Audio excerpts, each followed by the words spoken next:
Om Jnanatimirandhasya Jnananjana Shalakaya Chakshurinmilitam Yena Tasmai Shri Gurave Namaha.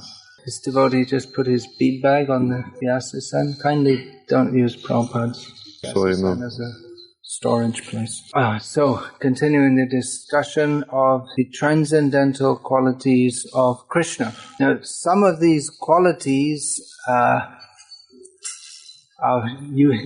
devotees also want to develop. The next quality we're going to discuss concerns how Krishna is in control of his senses. So, the devotee must control his senses. Krishna is also the attractor of all women. So, devotees don't want to try to become the attractor of all women. We study Bhakti Rasamrita Sindhu from the beginning. The subject matter is devotion to Krishna and the nectar of the rasa that is experienced therein. So in the rules and regulations which are detailed toward the beginning of this book, there is described how one should hear about Krishna, learn about Krishna. So when hearing about the transcendental qualities of Krishna, it's understood that those who are fit to hear about this, they have full faith in Krishna's transcendental position beyond the three modes of material nature. So when we hear that Krishna is the attractor of all women, for instance, that has to be understood within the context of his being the supreme enjoyer, always situated beyond the three modes of material nature. Quality number 22 of Krishna is Vashi. He is one who controls or subjugates. And here it's stated that the best controller is one who controls his senses. Now in the Bhagavatam, Shukadeva Swami at one point gives a long list of names of great kings. Then these names are known to followers of Vedic culture. They are not known to most people in the world today. People in the world today are more likely to know. Yeah, well, in the Bhagavatam there are names like Kartavir, Yarjuna, Prithu, and these are listed among the names.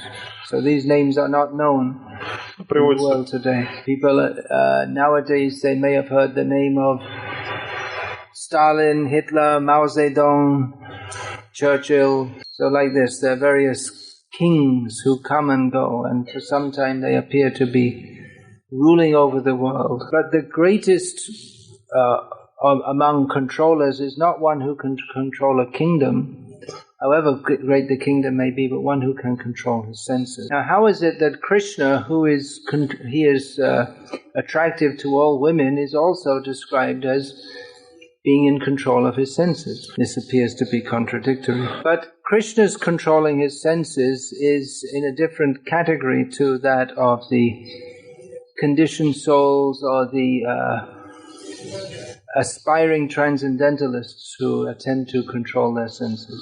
The aspiring transcendentalists, they attempt to control their senses so that they can, or the ultimate aim is to fix their senses on Krishna. But Krishna, he doesn't have to try to control his senses. As Srila Prabhupada often noted, Krishna is always the Supreme Personality of Godhead.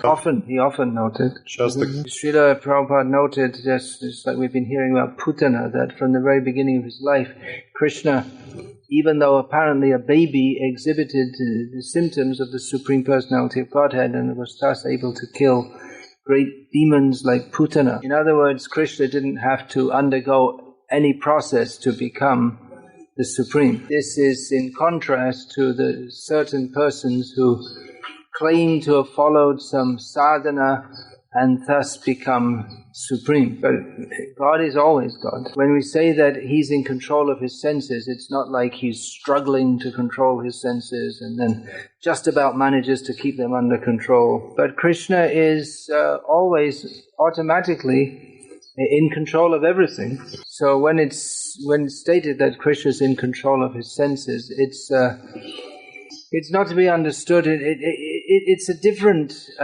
Krishna has a different relationship with his senses to that of lesser beings by whom there's the possibility of being controlled by their senses. And another difference is that the senses of everyone except Krishna can be controlled perfectly only by being engaged in the service of Krishna. Whereas Krishna's senses are for enjoying. Of course, others also enjoy, but others enjoy their senses by serving Krishna and thus enjoying. So Krishna controls his senses by indulging them in enjoyment. And of course Krishna is very much concerned with the pleasure of his devotees also. This is very difficult for materialistic people to understand, because it might appear that Krishna is simply a wanton enjoyer, like uncontrolled enjoyer, with no concern for others. So actually Krishna's constitutional position is to enjoy, and one of the qualities of Krishna which has been mentioned is that he's vidagdha, which means he's an aesthete, a connoisseur of all cultured things. So Krishna enjoys the very high-class music, food, dance, drama, play, all these items. In this way, Krishna is in control of his senses by engaging them in enjoyment. So by Krishna's enjoyment, everyone is benefited. When anyone in this material world tries to enjoy, it simply causes harm to others. There is a theory that everyone should just try to enjoy themselves as much as possible, as long as it doesn't harm others. But the very nature of enjoyment in this material world, the very attempt to do so, causes harm to the person who attempts to do so and to others also. But Krishna's enjoyment, that is beneficial for everyone. When Krishna dances apparently with women who are apparently others' wives, that is for the benefit of every living being. But persons who are devoid of Krishna consciousness, they're so much in an opposite understanding that they deride Krishna's activities as being harmful. If anyone else but Krishna dances with others' wives, that is very harmful for human society. But when Krishna does so, that is for the topmost benefit for human society. But because people are so much far away from understanding Krishna and actually envious of Krishna, we don't discuss very much among the public about Krishna's dancing with women who are apparently other people's wives. So an example of Krishna's controlling his senses is given in the first canto of Bhagavatam. This is comparing Krishna to materialistic people, that women who approached Krishna with false smiles and glances could not agitate him or seduce him. So there are various senses which may be agitated, but the example or the prime example is the sexual desire. The very word in Sanskrit for desire, kama, it means desire in general and specifically sexual desire, because sexual desire is the basis of all other desires, and it's like the epitome of all desires. Now, in this verse which is quoted from the Bhagavatam, it indicates that Krishna could be moved, his senses could be moved by the queens of Dwarka, by the gopis of Vrindavan. Could, yeah. So if Krishna is attracted by the gopis, then how can we say that he's in control of his senses? Krishna is the supreme controller, but he agrees to be controlled by his Yogamaya potency. That is a matter of love, but nothing material can attract Krishna. So the next quality is 23, sthiraha, one who is persevering, one who is steady. So this is a very important quality for devotees also. If one is steady in devotional service, that is a very desirable quality. Those who have big ups and downs. It's a very dangerous situation. Sometimes very enthusiastic, sometimes not at all enthusiastic. One who steadily goes on serving Krishna, despite all difficulties, becomes recognized by Krishna. So Krishna himself is steady. He doesn't sometimes say, look, I'm fed up of being God. It's just too much trouble. I'm fed up of all these people worshipping me. Why don't they just leave me alone? And Krishna, he remains steady in his position. Here, Rupa Goswami describes Sthira as one who is persevering and works steadily until realizing his goals. Once he decides to do something, he keeps on until the aim is fulfilled. Now, of course, everything that Krishna desires can be fulfilled instantly by his Ichha Shaktis, by his power of desire, then immediately everything can be fulfilled. So again, everything, we have to understand these descriptions of qualities in terms of his lila. His lila literally means play. Krishna performs activities for his own pleasure. Krishna doesn't have to do anything, but he performs activities for his own pleasure and to instruct others. And to instruct others. If everything was just immediately fulfilled upon Krishna's desire, then there would be no pastimes. For instance, in Mahabharata we have a description of how the Pandavas, with great faith in Krishna, overcame all obstacles and emerged victorious in the battle of Kurukshetra. Now, Prabhupada often gave the example that Krishna could have told Arjuna that, well, listen, Arjuna, I'm God. You don't worry. You just go to sleep on this chariot and I'll kill everyone by myself. Well, there wouldn't have been much fun in that, would there? Then we wouldn't hear about how the devotees, with their great faith in Krishna and their perseverance, were able to overcome all obstacles by Krishna's grace. So Krishna often acts almost as if he's an ordinary human being, as if he has to struggle to achieve something or endeavor to achieve something. An example is given here of in the pastime of the Syamantaka jewel. So that was lost, and Krishna, Krsna, the brother of Satrajit, he took that out. He went riding in the forest, and then Krsna was found dead and the jewel gone, and Satrajit was blaming Krishna for this. So it's interesting that Satrajit was able to spread this rumor, because he was saying, well, how in Dwaraka could anyone suspect Krishna of being involved in murdering Krsna to get the jewel? But some people had believed it, so much so that Krishna wanted to clear his name and keep a good reputation. I hope you all know these narrations from Srimad Bhagavatam, otherwise it might be difficult for you to follow this discussion. Anyway, Krishna, he went to find out what had actually happened and to try to recover the Syamantaka jewel, which might seem a pretty hopeless task. Someone had been murdered in the forest and the jewel taken away from him, and then how are you going to find out who did it and where the jewel is? Of course, Krishna knows everything, but again, he acts as if, in many ways, he acts as if he doesn't know everything for the sake of performing his pastime. So it was a difficult task to resolve this mystery of what had happened to the Syamantaka jewel, and to clear Krishna's name even though he was being slandered. But Krishna went to the forest and he investigated the whole situation. When he came to the very deep and dark cave, he entered there alone.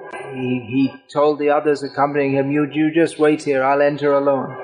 So it might seem like a very fearsome situation, but Krishna, he was fixed in his purpose. And of course, from this whole incident, so many So many purposes were served. Krishna enjoyed fighting with his devotee Jambavan.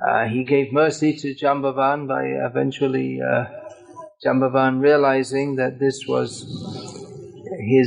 who he was fighting with was not an enemy but his worshipable Lord. Krishna recovered the Samantaka jewel, which he wasn't actually very much interested in, but along with this Samantaka jewel he got from Jambavan another jewel which he was very interested in, Jambavati, the daughter of Jambavan, who became his second queen. So Krishna, he persevered and came out successful. Udyama kritadhyam hi halod ayantaha. Those of steady intelligence persevere in their work until attaining the result.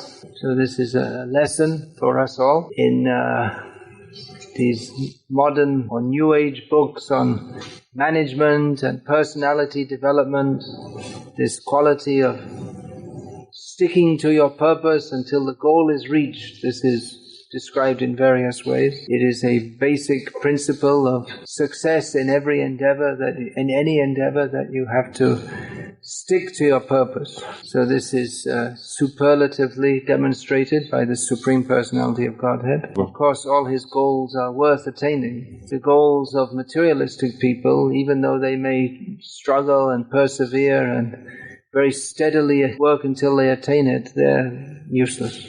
The next quality, number 24, is mentioned, Dantaha, which means, in this context, it's patient. The person who endures necessary suffering is called patient. Now, Krishna doesn't suffer, does he? Krishna is always enjoying, isn't it? Once a priest came to Srila Prabhupada and said, Christian priest, and said that we've now understood the inner mystery of Jesus coming to this world, that God is suffering for the benefit of mankind. This is standard Christian dogma. I'm not sure in the Orthodox Church, but in the Catholic and Protestant churches, they say that God died for our sins. It's considered the central point of Christian understanding. He suffered for us. Is that also there in the Orthodox understanding? Yeah.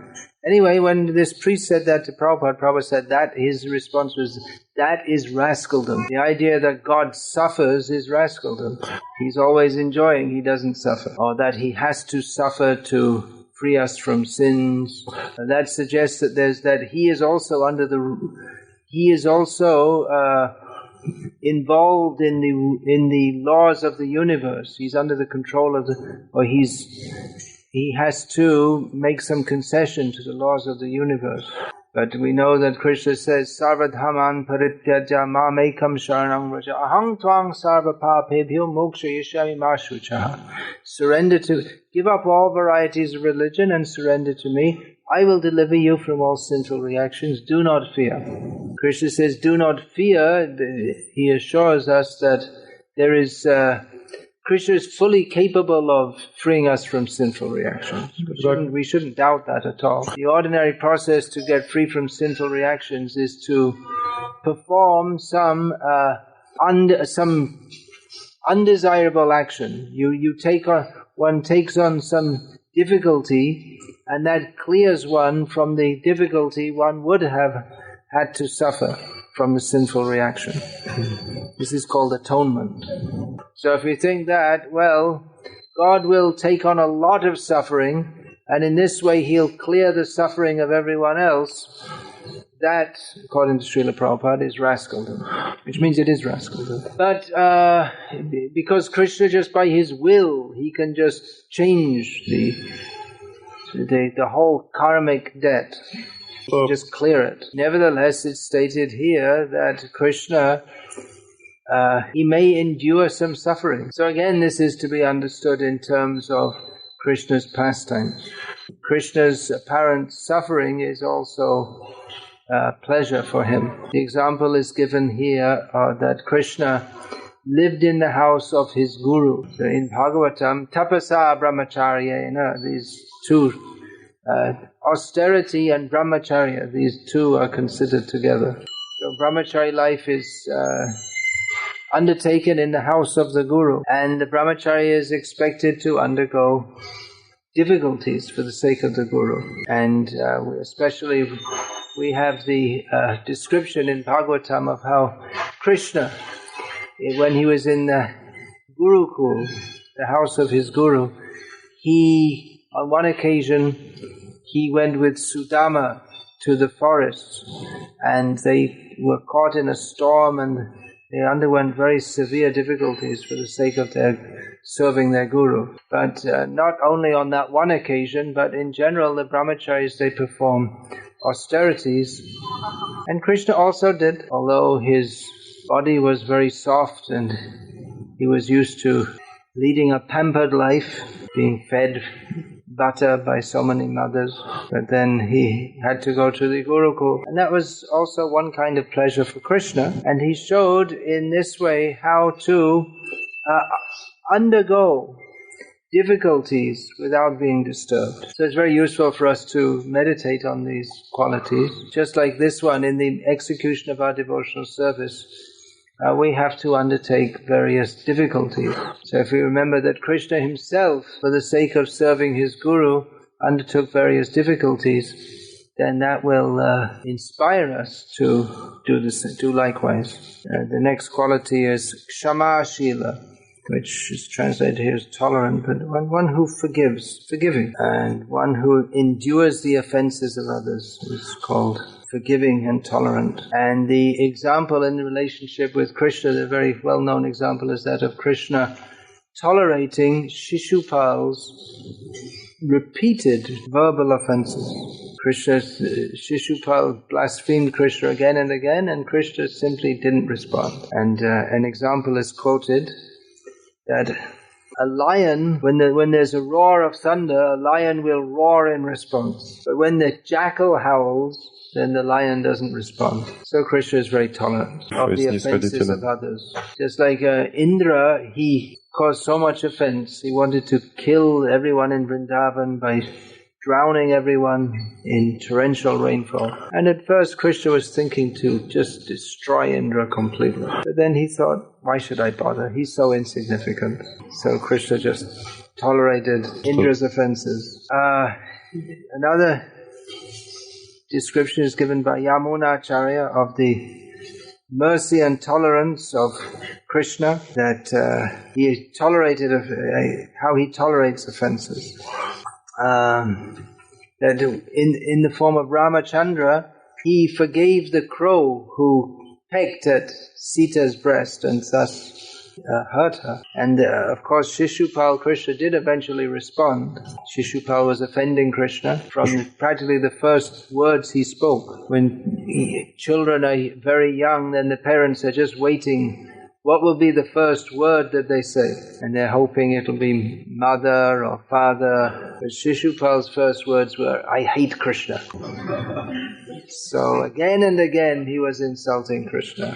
But eventually Krishna thought that when he had insulted Krishna in the public assembly and caused an uproar and disrupted the whole sacrifice, then Krishna just very expertly cut off his head without dropping any blood. And then he gave liberation to Shishupal. So in this way it shows that Krishna didn't have any, he was willing to tolerate Shishupal's offenses, and he didn't have any bitterness against him, any grudge against him. The next quality is described as Gambhira, which means very deep and grave. A person whose intentions are difficult to comprehend is called inscrutable. And the example is given. Example means examples are given, but there may be, for each of these qualities, there may be many examples, but just some examples are given to demonstrate the point. So the example is given that Brahma, after offending Krishna by stealing his cowherd boyfriends and calves, Brahma came to pray to Krishna, and Brahma came to beg forgiveness. So Brahma offered so many, actually very important prayers, important in as much as they have much important philosophical instruction. And then Brahma finished, and Krishna didn't say anything. And Brahma didn't know, is he pleased with me, or is he angry with me, or what's going on? Krishna thought Krishna himself thought, now I'm in a very difficult situation. I just want to go and play with my friends, and there's this funny fellow offering all these prayers to me, and I'd really like to go and play, but he looks like he's really upset, and I should try and please him. So Brahma couldn't understand at all, and even though he's got 4 heads and he's got a good brain in each of them, better than Einstein, but he knows so many things going on all over the universe, but he couldn't understand Krishna's intentions at all. Janantana Prabhu. Brahma says that others may say that they understand Krishna, but as far as I'm concerned, and I'm supposed to be the most intelligent person in the universe, I can't understand anything about Krishna. His intentions are very difficult to understand. This morning we were hearing about Krishna before he was just about to kill Putana. She didn't know at the time. Krishna closed his eyes. So the Vaishnava Acharyas, who are all self-realized souls, have suggested different reasons why Krishna did so. So all the different reasons that were offered, they may all be true, even though some of them may be apparently contradictory. What are the reasons? Let's see if anyone can remember. I'm not sure if I remember them all. I'm sure Maharaj can remember them all. What were the reasons that Krishna closed his eyes? What are the reasons that the Acharyas have suggested? Why did he do that? One is that she's a woman and he's about to kill her. So Krishna thought, well, that's not, I'm supposed to kill all the demons, that's why I come. But killing a woman, the first one he's going to kill is a woman. So he thought, well, maybe that's not so nice, but I have to do it anyway. So, another one? She killed a lot of children before. She killed a lot of children, so he didn't like to see her face. She was so sinful. And another reason? He accepted her as his new nurse. Yeah, he thought there's a new nurse has come, so there's no problem. You can just relax, everything's okay. One more? Let someone else say. Anyone? Some message to impress him. Yeah, to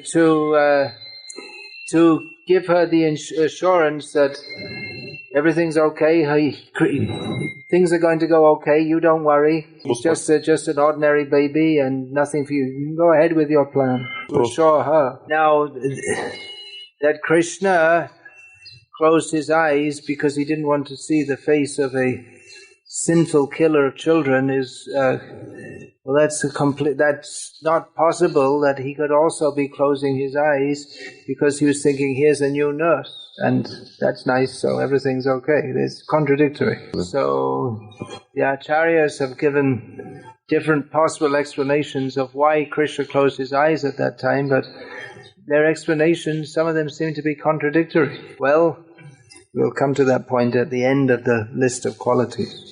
How some of Krishna's qualities, they appear to be contradictory. Everything is possible for Krishna. When Krishna was performing his Leela in Vrindavan, did he know that he was God, or was he covered by Yoga Maya Shakti and he forgot that he was God?